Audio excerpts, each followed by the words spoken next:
Hello everyone and welcome back. Today we will follow the restoration of a partially submerged vehicle in murky water and covered with vegetation, the rusted, rotting frame of a larger truck which had been overturned. The worker and another man carefully stepped over the wreckage, assessing the situation before returning to the road. Soon after, a large blue tow truck with a crane arrived at the scene. Then strapped and chains were attached to the submerged vehicle. The crane operator, sitting on the seat, carefully began to lift the car out of the water. The rusted, mud-covered truck floated up, precariously suspended on the crane's cables. Under the guidance of the men on the ground, the operator deftly maneuvered the car, turned it upside down, and carefully placed it on the flatbed of the tow truck. The rescue team secured the salvaged vehicle, and the tow truck drove away, moving down narrow country roads and into a town. The salvage operation continues at a workshop. A crane is used again to lift the old truck off the trailer and onto the ground.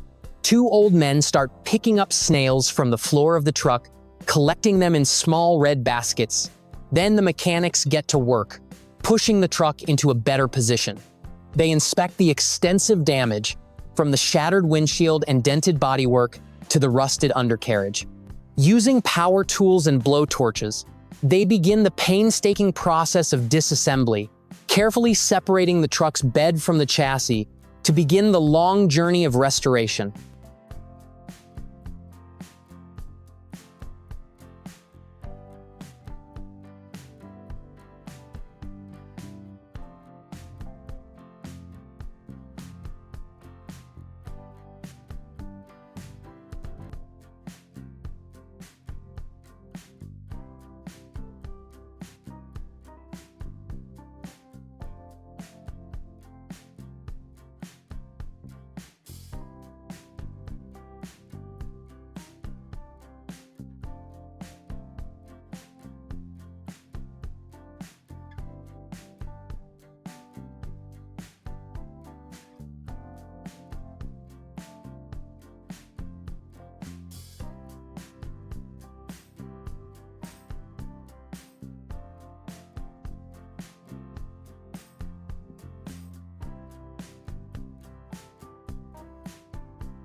The restoration began with the challenging task of removing the heavily rusted truck axle. The mechanic used a large wheel wrench and a heavy-duty wrench to loosen the stubborn nuts holding the leaf spring suspension in place. With a few hard blows, he removed the U-bolts, freeing the entire leaf spring assembly from the axle. He turned his attention to the differential, carefully scraping away years of stubborn rust with a screwdriver before using an impact wrench to remove the cap bolts.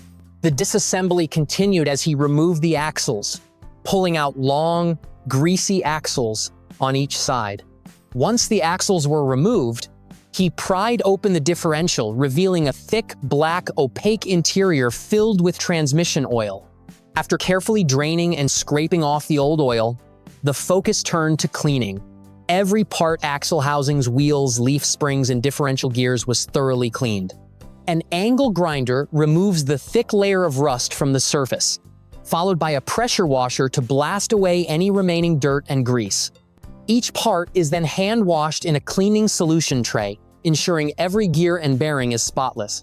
Once cleaned, the reassembly process begins. A fresh coat of sealant and a new gasket is applied to the differential housing before it is carefully lowered into place and secured with bolts.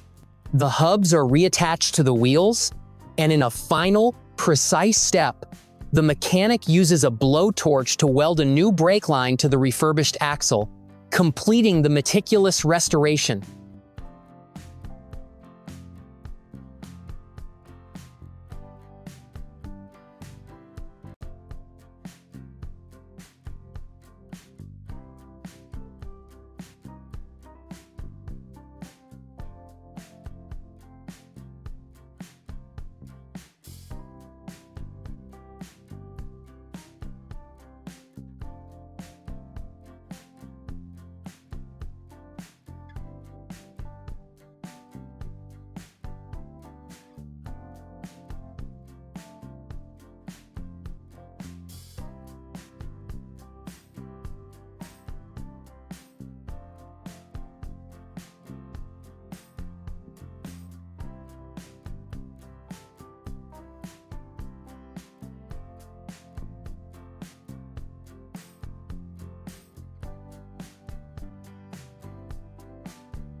The painstaking process of restoring a classic four-cylinder engine begins with a freshly painted blue block.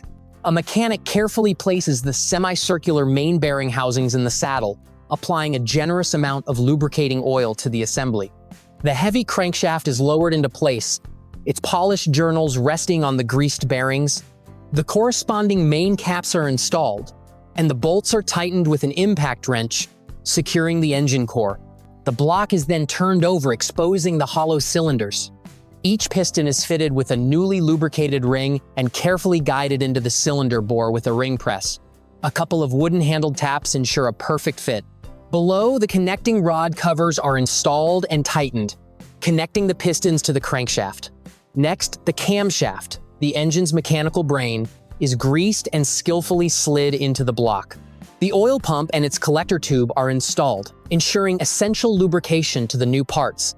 Attention turns to the front, where an intricate dance of gears follows as the timing is carefully assembled.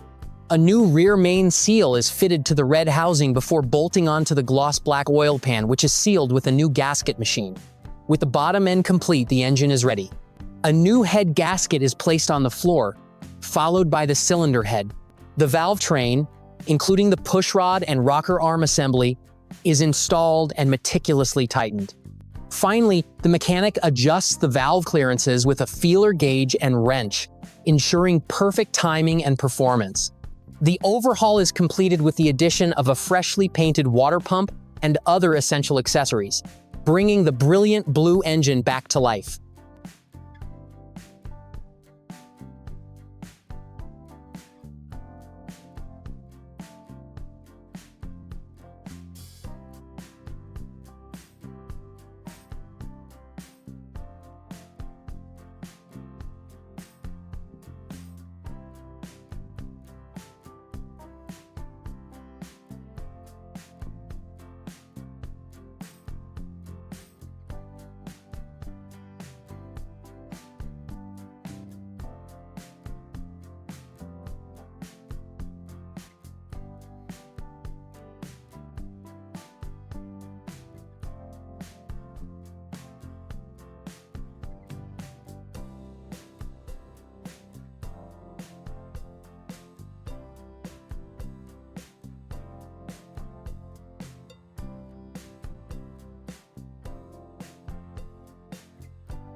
They quickly moved on to the next phase of the restoration, starting from underneath the car, painstakingly reconnecting the intricate network of wires, bringing the car back to life.